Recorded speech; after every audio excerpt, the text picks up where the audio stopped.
여러분 안녕하십니까? 광주 MBC 뉴스데스크 시작합니다. 지난주 광주 금남로에 이어 오늘은 서울에서 5.18 망언 규탄 집회가 열렸습니다. 광주에서도 참가자들이 대거 상경해 집회에 참여했는데요. 더 이상 5.18을 건들지 말라고 한 목소리를 냈습니다. 정용욱 기자입니다. 5월단체와 광주 지역 시민사회단체가 아침 일찍부터 집결했습니다. 서울에서 열리는 5.18 망언 규탄 범국민대회에 참여하기 위해서입니다. 망언 의원 퇴출하라! 집회 참가자들은 5.18 당시의 총탄 학살이 이제는 망언 학살로 이어지고 있다며 울분과 분노를 쏟아냈습니다. 무엇보다 광주 시민의 가슴을 후벼 파고 있는 자유한국당 망언 의원 3인의 퇴출과 김한원 씨의 구속을 촉구했습니다. 정의를 부정하고 민주주의 역사를 부정하는 것이기 때문에 전 국민들이 이에 대해서 반대하고 규탄하고 한 목소리를 낸다고 생각을 하고 있습니다. 또 5.18은 법적으로 역사적으로 인정받은 민주화 운동이라며 역사 바로 세우기 차원에서 5.18 역사왜곡 처벌법에 조속한 제정을 촉구했습니다. 이건 대한민국 민주공화국의 문제거든요. 공동 발의가 됐는데 이 법안이 반드시 이번 국회에 처리되도록 그렇게 촉구가 될 필요가 있고요. 반드시 되기를 좀 기대해 봅니다. 집회 현장에서는 서명운동이 함께 진행됐고 광화문 광장까지 거리 행진도 펼쳐졌습니다. 주최 측은 앞으로 5.18을 지키자는 내용의 현수막을 전국 곳곳에 내걸고 전 국민적인 공감대 확산에 나섭니다.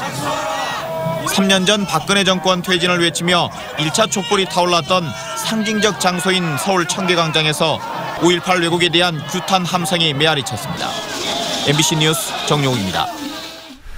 오늘 오전 8시쯤 목포의 한 편의점에서 흉기로 여종업원을 위협해 13만 원을 빼앗아 달아난 20대 괴한이 범행 4시간 만에 경찰에 붙잡혔습니다.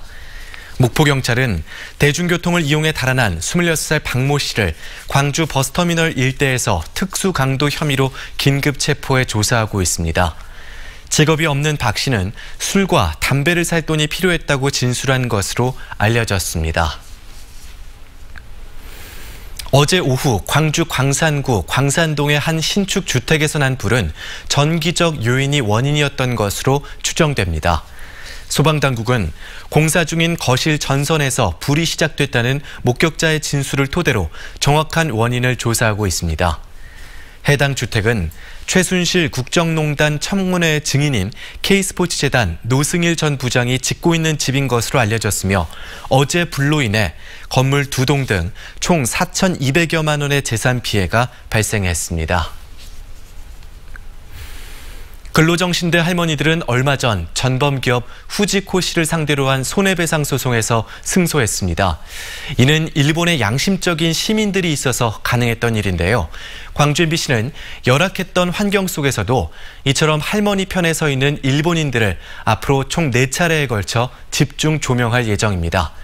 오늘은 첫 순서로 후지코시를 상대로 싸우고 있는 일본인들의 얘기를 들어봅니다. 송정근 기자가 만났습니다. 승리라고 적힌 머리띠를 두른 일본인들이 후지코시 정문 앞에서 집회를 준비합니다. 근로정신대 피해자들이 한국 법원에서 승소한 데 따라 후지코시를 규탄하고 사과와 배상을 촉구하기 위해서입니다.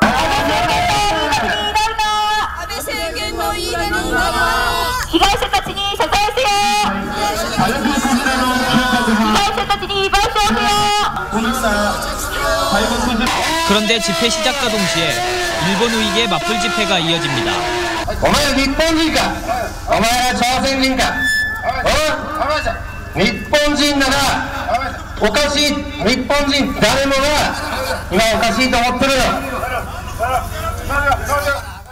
일본 우익에 비해 장비도 열악하고 참가한 시민들도 대부분 고령이지만 이 집회는 지난 1996년부터 계속되고 있습니다.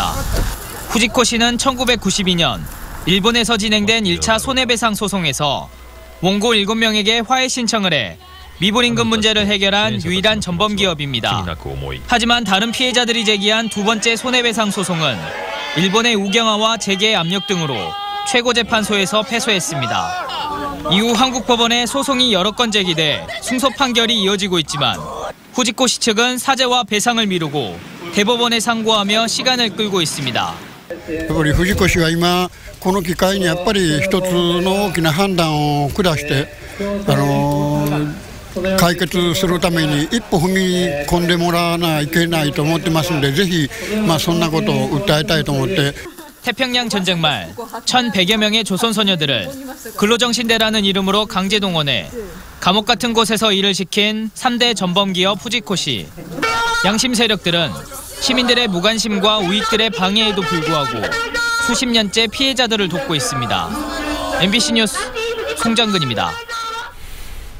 근로정신대 2차 소송의 원고인 고 심선의 할머니의 연결식이 엄수됐습니다. 심 할머니의 연결식은 오늘 오전 광주 기독병원에서 기독교 예식으로 거행됐으며 묘소는 광주 망월 묘지공원에 마련됐습니다.